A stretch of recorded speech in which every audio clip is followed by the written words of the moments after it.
అధ్యక్ష అప్పులు తెచ్చి అన్ని బిల్డింగ్స్ కట్టామని చెప్తున్నారు. చాలా సంతోషం అధ్యక్ష. ఏం బిల్డింగ్లు కట్టారు అధ్యక్ష? సెంట్రల్ జైలు కూలగొట్టిండ్రు, పురాతనమైనది నిజాం నవాబ్ కాలం నాటిది అక్కడ హాస్పిటల్ కట్టిండ్రు అధ్యక్ష. అదే హాస్పిటల్ ఊరవతల కట్టుంటే పేషెంట్లకు కూడా మంచిగా ఉంటుంది అధ్యక్ష. పురాతనమైన జైలు కూడా అక్కడ ఉండేది అధ్యక్ష. అక్కడ ఎంజిఎం ఉంది, ఎంజిఎం లో సరిగా స్టాఫ్ లేరు అధ్యక్ష. దాన్ని డెవలప్మెంట్ చేయకుండా కొత్త బిల్డింగ్ ఎందుకు కట్టారు, ఆ ప్లేస్ లో ఎందుకు కట్టారంటే వీళ్ళకు పర్సంటేజ్ల కోసం కట్టారు అధ్యక్ష. ఈ రోజు సెక్రటేరియట్ పాత భవనాన్ని కూలగొట్టారు అధ్యక్ష. అంత పెద్ద భవనాన్ని, అన్ని కోట్ల విలువైన భవనాన్ని కూలగొట్టాల్సిన అవసరం ఏముంది అధ్యక్ష?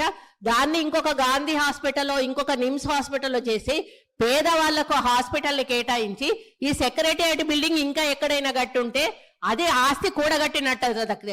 ఉన్న ఆస్తులను ధ్వంసం చేసి కొత్త ఆస్తులు కట్టుకున్నది ఎవరి కోసం? మీకోసం కట్టుకున్నారు, మీ పర్సంటేజ్ల కోసం కట్టుకున్నారు. ఈ రోజు డబుల్ బెడ్రూమ్ ఇల్లు ఎక్కడా కూడా నిరుపేదలకు కట్టలేదు అధ్యక్ష. 100 సార్లు నేను సీఎం గారిని, గత సీఎం గారిని అడిగాను అధ్యక్ష. స్థలాలు ఉన్న వాళ్ళకి ఒక 3 లక్షలు 4 లక్షలు ఇవ్వండి, వాళ్ళు ఒక్క షెడ్ అన్న వేసుకుంటారు అంటే మేకెక్కడ ఉండాలి, కోడెక్కడ ఉండాలి, అల్లుడెక్కడ ఉండాలి, బిడ్డ ఎక్కడ ఉండాలి, డబుల్ బెడ్రూమ్ ఇల్లు కట్టిస్తా అని కనీసం ఒక 100 బెడ్రూమ్ హౌజులు కూడా ఒక్కొక్క నియోజకవర్గానికి ఇవ్వలేదు అధ్యక్ష. ఆ ఇచ్చిన బెడ్రూమ్ ఇల్లు కూడా ఈ రోజు ఎలక్షన్ల ముందు వాళ్ళ కార్యకర్తలకు మాత్రమే ఇచ్చుకున్నారు అధ్యక్ష. నిరుపేదలకు ఎవరికి ఇవ్వలేదు అధ్యక్ష. ఈ రోజు బోర్బండ పోదాం అధ్యక్ష, ఇక్కడ నుంచి బోర్బండకి వెళ్దాము. అక్కడ వాళ్ళు టైల్స్ వేసుకొని, వాళ్ళు షెల్ఫ్లు కట్టుకొని 10 వేలకు కిరాయిలకు ఇచ్చుకుంటున్నారు అధ్యక్ష డబుల్ బెడ్రూమ్ ఇల్లు. వీళ్ళు చేసిన పనులన్నీ కూడా దుర్వినియోగం చేశారు అధ్యక్ష. అప్పులు తెచ్చి నిరుపేదలకు ఉపయోగపడి పని ఒక్కటి కూడా చేయలేదు అధ్యక్ష. స్కూళ్ళు డెవలప్ చేయలేదు, ఉన్న హాస్పిటల్ డెవలప్ చేయలేదు, హాస్పిటళ్లలో స్టాఫ్ ను రిక్రూట్ చేయలేదు. విద్యా వైద్యాన్ని పూర్తిగా నిర్లక్ష్యం చేసిన ప్రభుత్వం ఏదైనా ఉందంటే తెలంగాణ ప్రభుత్వం అధ్యక్ష. మనం తెలంగాణ తెచ్చుకున్నది నీళ్లు, నిధులు, నియామకాలు. ఈ రోజు నీళ్లు కృష్ణా జలాలను ఆంధ్రాకు అమ్ముకుంటున్నారు అధ్యక్ష. ఒక్కటి నేను అడుగుతా అధ్యక్ష, పక్క రాష్ట్రాలు అన్నప్పుడు ఫ్రెండ్షిప్ గా ఉండాలి అధ్యక్ష. సీఎం కేసీఆర్ కుటుంబం అయ్యో జగన్మోహన్ రెడ్డి ఇంట్లో భోజనం చేస్తాడు అధ్యక్ష. జగన్మోహన్ రెడ్డి కుటుంబం వచ్చో సీఎం కేసీఆర్ ఇంట్లో భోజనం చేస్తాడు అధ్యక్ష. వాళ్ళ వెనకాలనేమో కేటీఆర్ గారు వెళ్తారు అధ్యక్ష. మామూలుగా ఇద్దరు సీఎంలు కూర్చున్నప్పుడు తప్పకుండా వాళ్ళ చీఫ్ సెక్రటరీ, వీళ్ళ చీఫ్ సెక్రటరీ ఉండాలి. ఇద్దరి సీఎంల మధ్యలో ఏం సంభాషణ జరిగిందన్నది ప్రజలకు తెలియదు అధ్యక్ష. ఇన్నిసార్లు వీళ్ళు కలిసినా కూడా వీళ్ళు ఏం మాట్లాడుకున్నారు అనేది ప్రజలకు తెలియదు అధ్యక్ష. మళ్ళీ వచ్చినాక ఆంధ్ర మీద బయట తిడతారు అధ్యక్ష, లోపల మాత్రం భోజనాలు చేసుకుంటారు. కేటీఆర్ గారు ఏం మాట్లాడుకున్నారు అంటే వాళ్ళు ఏదో అభివృద్ధి గురించి మాట్లాడుకుంటున్నారు, నాకు సంబంధం లేదని నుంచి ఈయన ప్రెస్ ముందట చెప్తాడు అధ్యక్ష. ఈ రోజు సెంట్రల్ లో నీటి వనరుల గురించి మీటింగ్ పెట్టినప్పుడు ఎంతమంది ఇక్కడ నుంచి పోయారు, ఎవరెవరు పోయారు, ఎప్పుడు సీఎం పోయారు, అది ఒకసారి చెప్పమన్నాను అధ్యక్ష. ఈ రోజు కేంద్రాన్ని ఎందుకు బద్నాం చేస్తున్నారు అధ్యక్ష? ఈ రోజు మోడీ గారితో మీరు సత్సంబంధాలు ఎందుకు పెట్టుకోలేదు? ఈ రోజు యాదాద్రి విషయంలో చిన్నజీఆర్ స్వామిని ఎంకరేజ్ చేశారు. ఈ రోజు ఆయన ఎక్కడో ఒకటి కట్టుకుంటే అక్కడ మోడీని పిలిచిండని ఈ రోజు మోడీని పక్కకు పెట్టేసి మోడీతో సంబంధాలు లేకుండా సెంట్రల్ ఫండ్స్ తెచ్చుకోకుండా ఈ రోజు కేంద్రం ఇవ్వడం లేదని బద్నాం చేయడం తప్ప అధ్యక్ష. ఈ రోజు కేంద్రాన్ని దూరం పెట్టింది వీళ్ళు, కేంద్రం ఫండ్స్ ఉపయోగించుకోండి వీళ్ళు. చాలా ఫండ్స్ ఈ రోజు రిటర్న్ పోయినాయి అధ్యక్ష, కేంద్ర ప్రభుత్వ నిధులు. దాని వైఫల్యం పూర్తిగా గత ప్రభుత్వాన్ని నేను చెప్తా ఉన్నాను అధ్యక్ష. దయచేసి ప్రగల్భాలు పలగకండి. ఈ రోజు తెలంగాణ లాభాల బాటలో ఉన్న తెలంగాణను కాంగ్రెస్ పార్టీ మీకు అప్పచెప్పింది. నష్టాల బాటలోకి వెళ్లి నిరుపేదల జీవితాలు మీరు బాగు చేయలేదు, కేవలం పెద్దవాళ్ళని బాగు చేశారు, పేదోళ్ళని ఎక్కడున్న వాళ్ళని అక్కడ ఉంచారు. ఈ వాస్తవాలను ఒప్పుకోవాల్సిన బాధ్యత మీ మీద ఉందని సందర్భంగా గుర్తు చేస్తా ఉన్నాను అధ్యక్ష. ఏంది అధ్యక్ష ఇట్లా ఇంతమంది మంత్రులు మధ్యలో వేస్తే మేము ఎట్లా మాట్లాడగలుగుతాం అధ్యక్ష? వాట్ ఈస్ దిస్ అధ్యక్ష?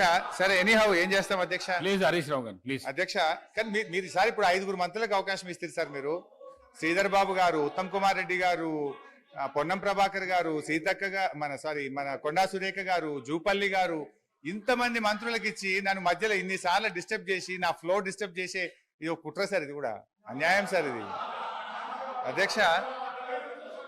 మా సోదరిమణి సరే ఒక విషయంలో ప్రజలు కూడా చూస్తున్నారు అధ్యక్ష. మా సోదరిమణి సురేఖ గారు ఒక మాట అన్నారు, హాస్పిటల్ ఊరవతలు ఉండాలన్నట, జైలేమో నడి ఊళ్ళు ఉండాలన్నట. ఇది ఏం ప్రేమ అధ్యక్ష? ప్రజలు ఇబ్బంది పడొద్దు, వరంగల్ నడిబొడ్డున ప్రభుత్వ ఆసుపత్రి ఉంటే ప్రజలకు మేలవుతుందని ప్రజల కోసం నడిబొడ్డున మేము ఆసుపత్రి కడితే దాన్ని కూడా మా సోదరిమణి తప్పు పడితే నేను అది వారి విజ్ఞత వదిలేస్తా అధ్యక్ష. ఇకపోతే వైద్యం కూడా నిర్లక్ష్యమైందని ఉంటారు. సోదరి అని చెప్పారు అధ్యక్ష. బయట ఉంటే ఆరోగ్యకరంగా ఉంటారు అధ్యక్ష, పేషెంట్స్. అధ్యక్ష. పురాతనమైన జైలు భవనాన్ని పడగొట్టాల్సిన అవసరం ఏమొచ్చింది? ఎందుకు పడగొట్టాల్సి వచ్చింది? ఈ రోజు చెట్టుకొక్కరు పుట్టకొక్కరు అయిన అధ్యక్ష వాళ్ళు వాళ్ళ భార్యలకు వాళ్ళు ఎక్కడున్నారో కూడా తెలియనటువంటి పరిస్థితి ఉన్నది. హరీష్ రావు గారు, సార్ ఏం సార్ ఇది? హరీష్ ఇప్పుడు రావు వారు మాట్లాడితే నేను సమాధానం చెప్పాలి కదా అధ్యక్ష. తొందరగా ముగించండి. ఇప్పుడు ఎట్లా ముగించాలి సార్? మీరు 8 మంది 1/2 మంది మంత్రులకు మధ్యలో ఇంటరప్ట్ చేస్తే నేను ఎట్లా మాట్లాడాలి సార్? అధ్యక్ష, మా సోదరిమణి వైద్యం నిర్లక్ష్యమైందన్నారు. ఆనాడు కాంగ్రెస్ ప్రభుత్వ హయాములో నేను రాను బిడ్డో సర్కారు దవాఖానకనే పాటలు వస్తే మా హయాములో పోదాం పద బిడ్డ సర్కారు దవాఖానకనంత గొప్పగా ప్రభుత్వ ఆసుపత్రులు చేశాం. ఆ రోజు ప్రభుత్వ ఆసుపత్రుల్లో డెలివరీలు 30% అయితే ఈ రోజు 78% ప్రభుత్వ ఆసుపత్రుల్లో డెలివరీలు జరుగుతూ ఉన్నాయి. ఇది మా ప్రభుత్వ పనితీరు నిదర్శనం. సో నేను మాటకు చెప్పగలుగుతాను కానీ I don't want to deviate. అధ్యక్ష కన్క్లూడ్ చేయండి ప్లీజ్. అధ్యక్ష ఈ రాష్ట్రం అనేక గొప్ప విజయాలను కూడా సాధించింది అధ్యక్ష. 2014-15లో 1,30,00,000 ఎకరాలు సాగైతే అధ్యక్ష ఈ సంవత్సరం 2,08,67,000 ఎకరాలు అంటే 59% అదనంగా సాగు సాధించాం అధ్యక్ష.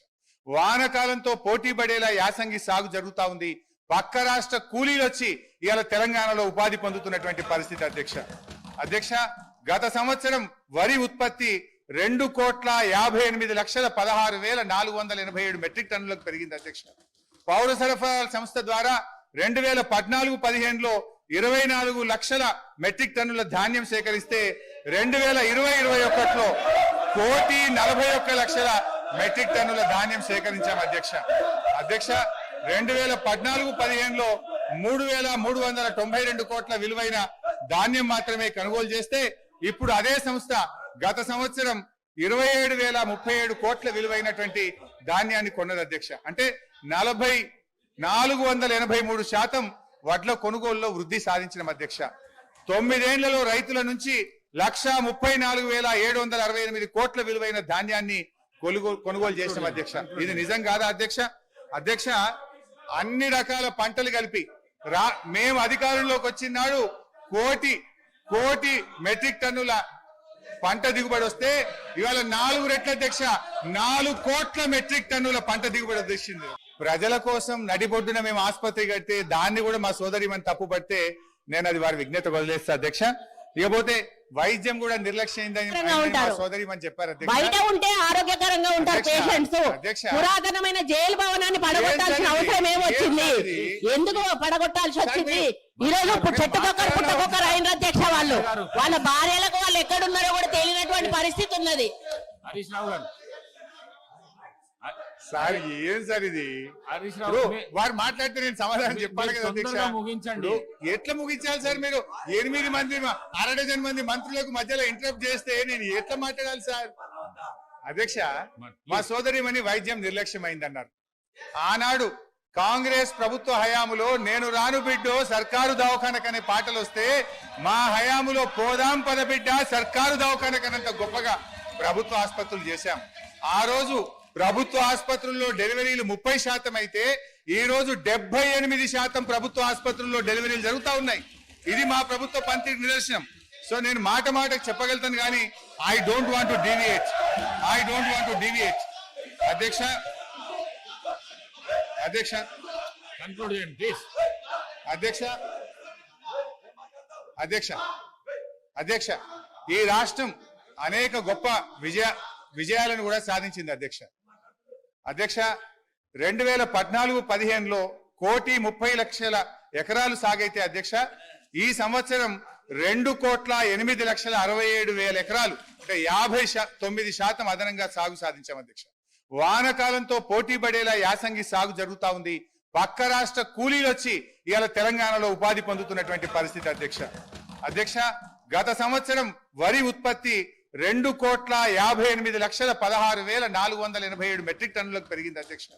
పౌర సరఫరాల సంస్థ ద్వారా 2014-15లో 24 లక్షల మెట్రిక్ టన్నుల ధాన్యం సేకరిస్తే 2020-21లో 1,41,00,000 మెట్రిక్ టన్నుల ధాన్యం సేకరించాం అధ్యక్ష. 2014-15లో 3,392 కోట్ల విలువైన ధాన్యం మాత్రమే కొనుగోలు చేస్తే ఇప్పుడు అదే సంస్థ గత సంవత్సరం 27,037 కోట్ల విలువైనటువంటి ధాన్యాన్ని కొన్నది అధ్యక్ష. అంటే 483% వడ్ల కొనుగోలులో వృద్ధి సాధించిన అధ్యక్ష. 9 ఏళ్లలో రైతుల నుంచి 1,34,768 కోట్ల విలువైన ధాన్యాన్ని కొనుగోలు చేసిన అధ్యక్ష. ఇది నిజం కాదా అధ్యక్ష? అధ్యక్ష, అన్ని రకాల పంటలు కలిపి మేము అధికారంలోకి వచ్చినాడు కోటి మెట్రిక్ టన్నుల పంట దిగుబడి వస్తే ఇవాళ 4 రెట్ల అధ్యక్ష 4 కోట్ల మెట్రిక్ టన్నుల పంట దిగుబడి వచ్చింది.